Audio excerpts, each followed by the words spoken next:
খবর সবার আগে জানতে চাও? টলিউড, বলিউড বা পলিটিক্যাল আপডেট জানতে গেলে দেখতে হবে কলকাতা নিউজ টাইমস। বিশ্বের খবর সবার আগে।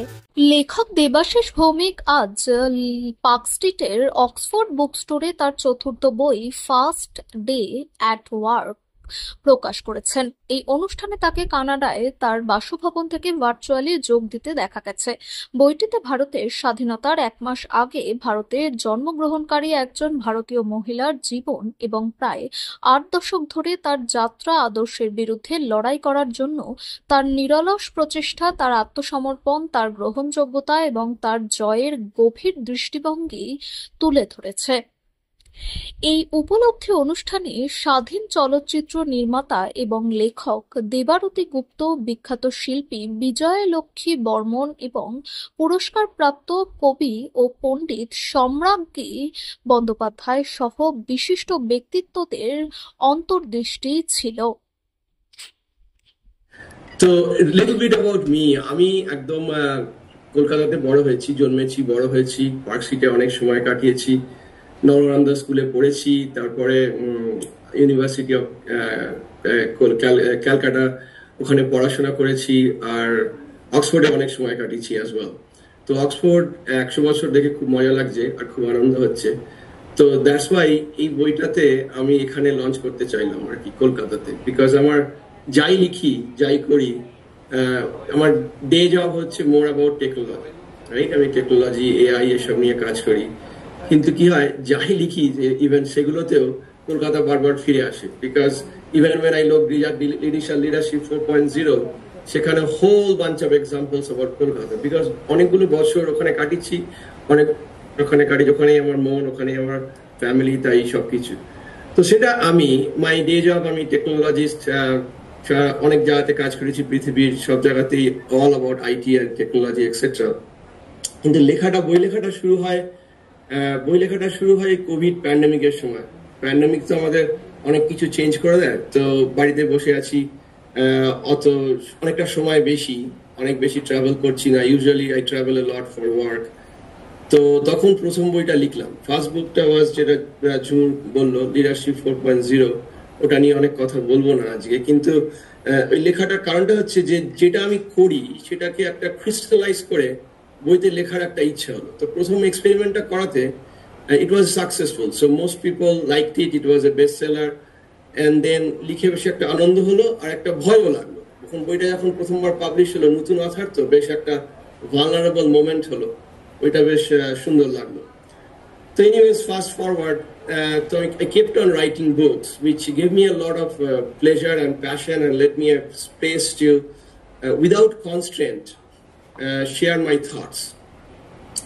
So সেটা চললো। এবার এই বইটাতে আসি একটুখানি। সামনে আছেন উমা, আমাকে খুব ইন্সপায়ার করে এটা লিখতে। এটা একটা অলমোস্ট লাইক লিখে ফেললাম হঠাৎ করে টাইপের। তো কি হলো, Uma lost her husband about a year back around the same time. তো আমি যেতে পারিনি সেখানটায় তার কাজ এবং সেলিব্রেশন অফ লাইফ এক্সেট্রাতে। তাই জন্য I kept little more calling Uma, little more with more intent, more delivered effort. তো স্যাটারডে মর্নিং আমার ওয়াইফ, আমার ছেলেরা একটু দেরি করে উঠতে ভালোবাসে, তো আমি একটু সকালে উঠে পড়ি, তখন এইসব বই টই লেখা এসব করি। তো তখন উমাকে ফোন করে কেমন আছো, হাউ আর ইউ ডুইং, এসব কথা বলতে বলতে কি হলো, মনে হলো যে হঠাৎ একটা জিনিস মনে হলো যে মোস্ট অফ দ্য টাইম আগে যখন জিজ্ঞেস করেছি হাউ আর ইউ বা কেমন আছো, most of the time I didn't care about the answer much. হ্যাঁ, কিন্তু এই যে বইটা রিলিজ হয়েছে এটা সম্পর্কে তো আমরা কথা বলছিলাম এতক্ষণ। বইটা নিয়েই তো প্রথম শুরু করেছিলাম বলতে, যে এই বইটা কি কি রেপ্রেজেন্ট করছে একটা সময়, এবং শুধু সময় নয়, একটা সময়ের পরিবর্তন। উমার জন্ম যদি হয় 1947-এ, তার থেকে এই সময় পর্যন্ত গড়িয়ে আসা এই যে অলমোস্ট 80 years অফ জার্নি, এটা তো এই বইটার মধ্যে দিয়ে প্রকাশ পেয়েছে। এবং একই সঙ্গে দুটো ফ্যামিলির গল্প এবং সেই সময়কার সেই পরিবেশের গল্প। তাহলে এই বইটা যে পাবলিশ হলো, আজকে রিলিজ হয়েছে, সরি পাবলিশ নয়, আজকে রিলিজ হলো, সেটা সব দিক থেকে খুব আনন্দের একটা খবর। এক্স্যাক্টলি বইটা যেরকম অ্যানেকডোটস জড়ো করেছে সেটা আমার জন্য খুব এনলাইটেনিং ছিল। আর এরকম একটা পার্সোনাল এক্সপিরিয়েন্সকে আনরাভেল করতে করতে গেছে, এবং তার সঙ্গে সঙ্গে এমন অনেক কিছু ছোট ছোট অ্যানেকডোটস আছে যেটা খুব ইন্টারেস্টিং করে তুলেছিল। এবং একজন যে মহিলাকে নিয়ে গল্প, যে মহিলাকে নিয়ে রিভলভ করছে পুরো গল্পটা, উমার, সেই উমা তো সত্যি করেই খুব সিগনিফিক্যান্ট একটা ইতিহাস, বাঙালির ইতিহাসকে বহন করে নিয়ে গেছে পুরো। মানে 1947-এ যেহেতু জন্ম, দেশভাগ থেকে শুরু করে তারপরে নিও লিবারেল ইকোনমি যেভাবে আছড়ে পড়েছিল, তো সেই পুরোটাকে খুব সুন্দরভাবে ধরা আছে। আমার মনে হয় যে ফার্স্ট ইয়ার ওয়ার্ক করলে সাধারণত আমরা কোনো ফার্স্ট ইয়ার ওয়ার্ক করলে আমরা সাধারণত তো কোনো কম বয়সী একটা অবয়ব এসে ওঠে, মনে হয় যে একজন যুবক বা যুবতীর প্রথম দিন কর্মক্ষেত্রে, কারণ আমরা ওয়ার্ককে এক ধরনের একটা এজ দিয়ে কোথাও একটা কানেক্ট করি, এবং বয়স্ক মানুষের কথা ভাবি না, কারণ এক ধরনের একটা এজিজমের জিনিস মাথার মধ্যে ঘুরতে থাকে। তো সেখানে ফার্স্ট ডে অ্যাট ওয়ার্কে যখন আমরা সদ্যদগ্ধ একজন মানুষের কর্মজীবনের প্রথম দিনের কথা শুনি, সেটা খুব স্ট্রাইকিং, এবং এই টাইটেলটার সঙ্গে এই ব্যাপারটা খুব স্ট্রাইকিং, সেটা একটা জিনিস আমার মনে হয়েছে।